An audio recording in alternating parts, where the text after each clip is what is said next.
We will treat them in the language they understand. We will treat them in the language they understand. We say we will talk to them in the language they understand. We will organize the police and the military to pursue them. That's what we can do, and we will do. We need to remind ourselves of the principles that led to the founding of the United Nations. Among those are peaceable coexistence and self-determination of peoples. In this context, Mr. President, the unresolved question of self-determination for the Palestinian people and those of Western Sahara, both nations having been adjudged by the United Nations as qualifying for this inalienable right, must now be assured and fulfilled without any further delay or obstacle.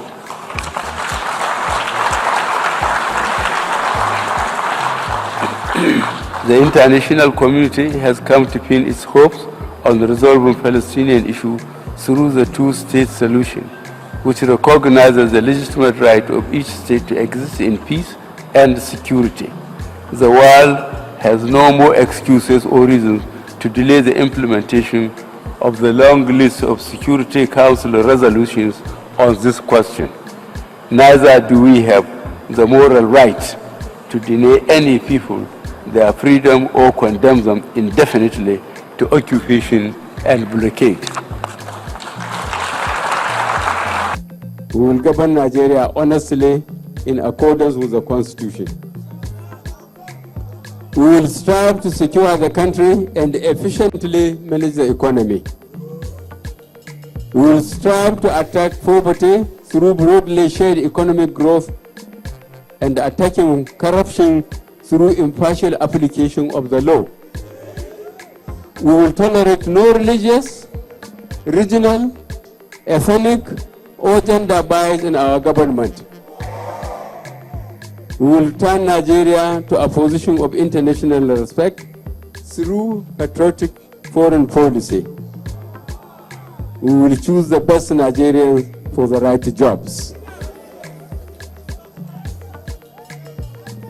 Our government will be committed to the cause of the common man, whether you are a Christian from Bayelsa State or a Muslim from Catriona State. You are first and foremost a Nigerian in my eyes. I shall treat you equally as my people, my national family, my brothers and my sisters.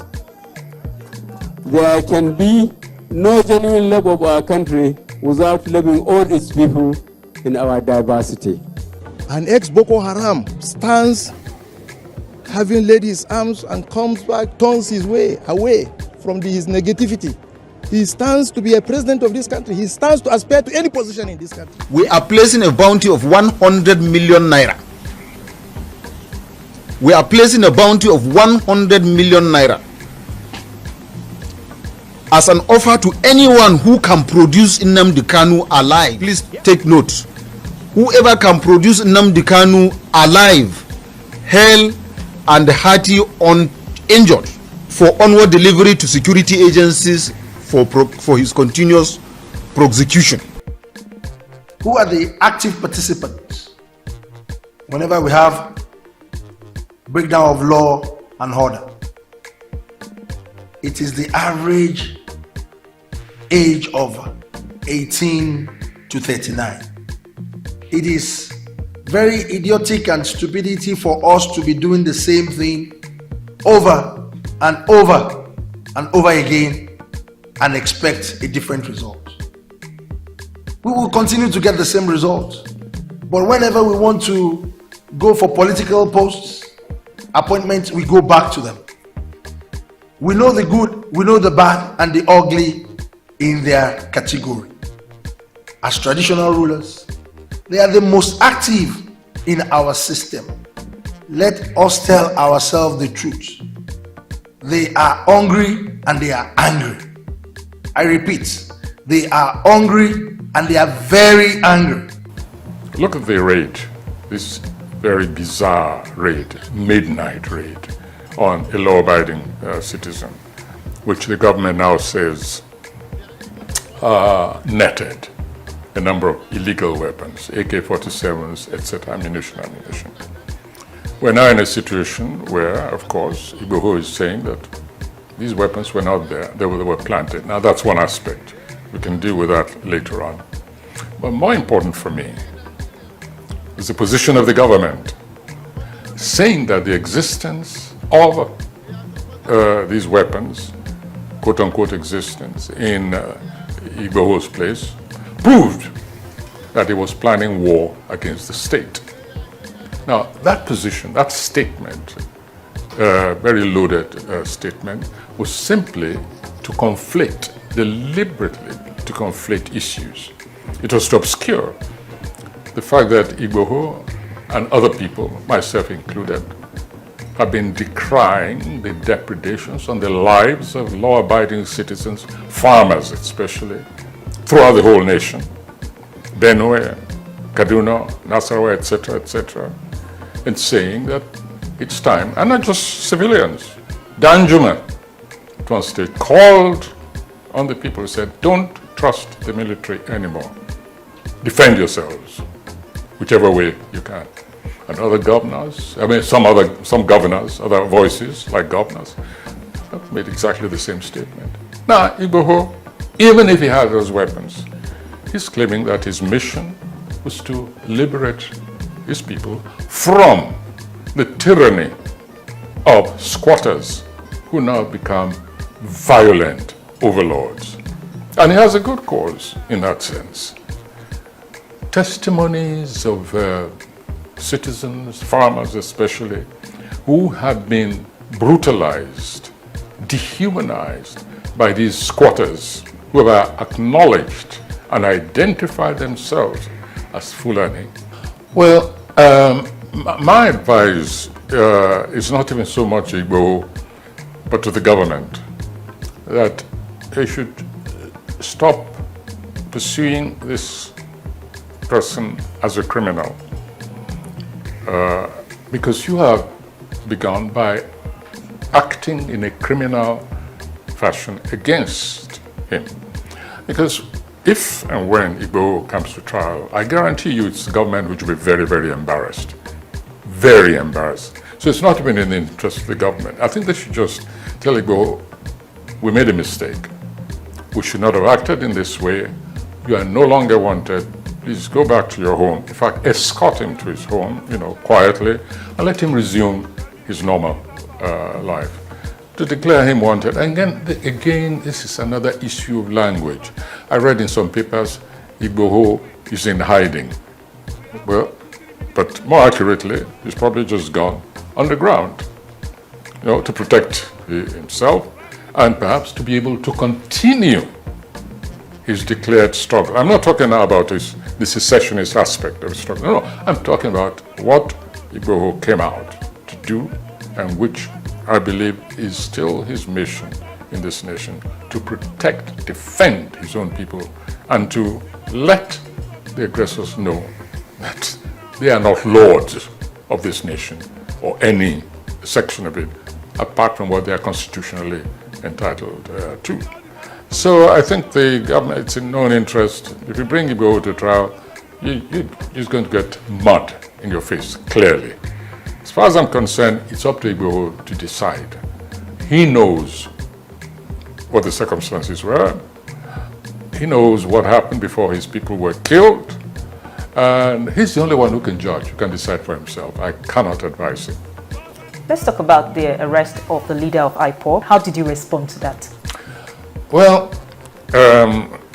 Nigeria, for me, it's not for me to tell the government to prepare itself, because there's going to be a huge squawk when the truth about how Kanu was arrested, when the truth comes out.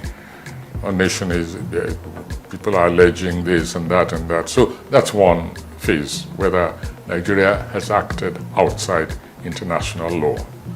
That's one issue. So we come back to the issue. Was it right to have, for me, quote unquote, kidnap? You can say intercepted as much as you want, but I think that Kanu was kidnapped, and that is wrong internationally and it's wrong morally. Some critics have said that the federal government was fast to arrest Nnamdi Kanu. But when we look at other issues like the bandits still ravaging the northwest and some part of the northeast, the kidnapping still ongoing, and also the issue with the Boko Haram, and you begin to ask that how are they so fast and so quick to arrest? The situation with IPOB and Nnamdi Kanu and the others are still being left to go unchecked. Yes, I'm glad you asked that question, because that also goes to the heart of what the issue we began with. Why do some people say, look, let's go our way? The government cannot wash itself clean of what seems to me a kind of comparative energy in pursuing the destabilizing, quote-unquote, forces in this nation. If I may take ourselves back, maybe you remember once when I threw a challenge to Buhari, and I said, what I expect from a commander-in-chief, from a true leader.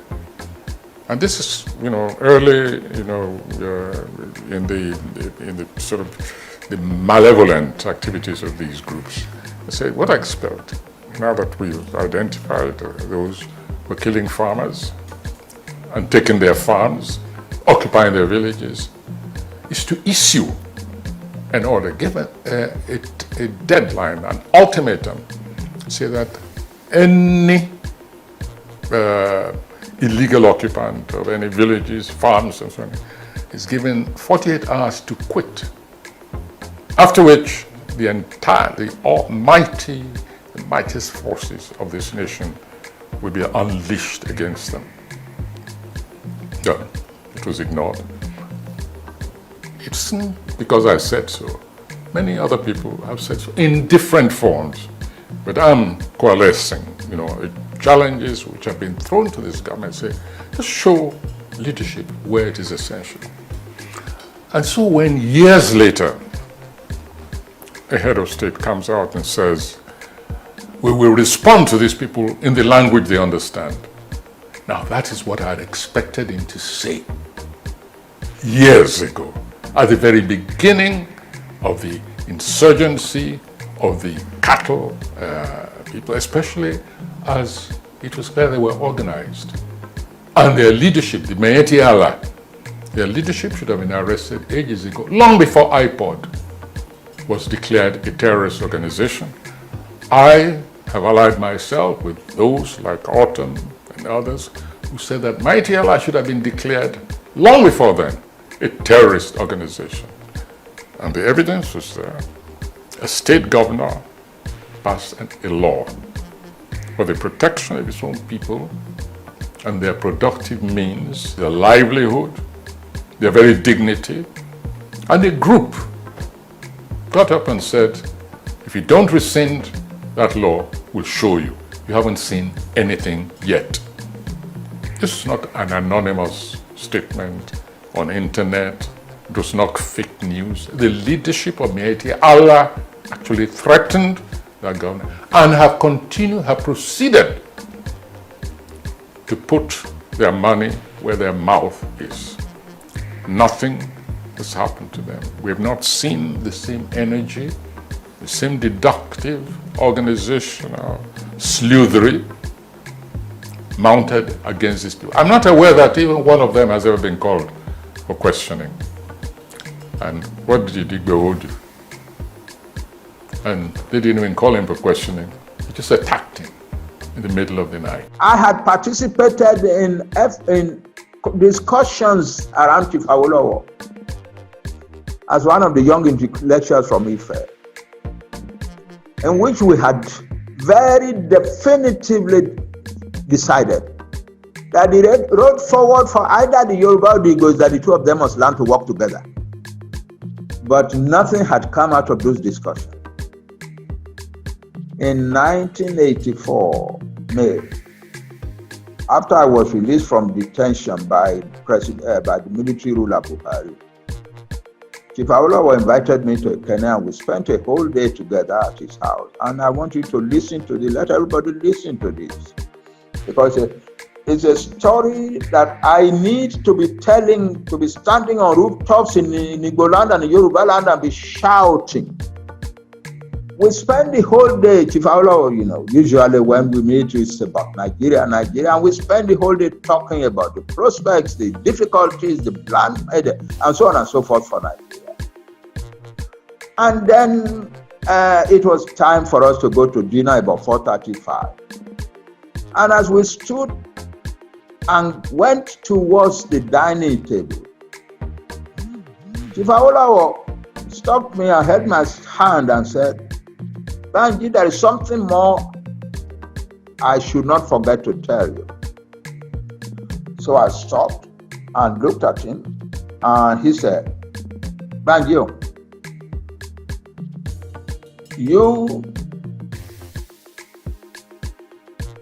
we Yoruba must find a way to work with Igbo. I said, you and Igbo will work together. It's not a question of must now. You and Igbo, he was now talking as if he was prophesying. He had started by saying you and Igbo must work together. But then he upgraded his talk to something like a prophecy. You and Igbo will work together. It is the only way you can be free in the world. It is the only way we can be free in the world. It is the only way we can really achieve what we deserve in the world. You and Igbo will work together. I'm not saying it's going to be easy. I'm quoting him as much as I can remember. I am not saying it is going to be easy, but I am saying it will be done.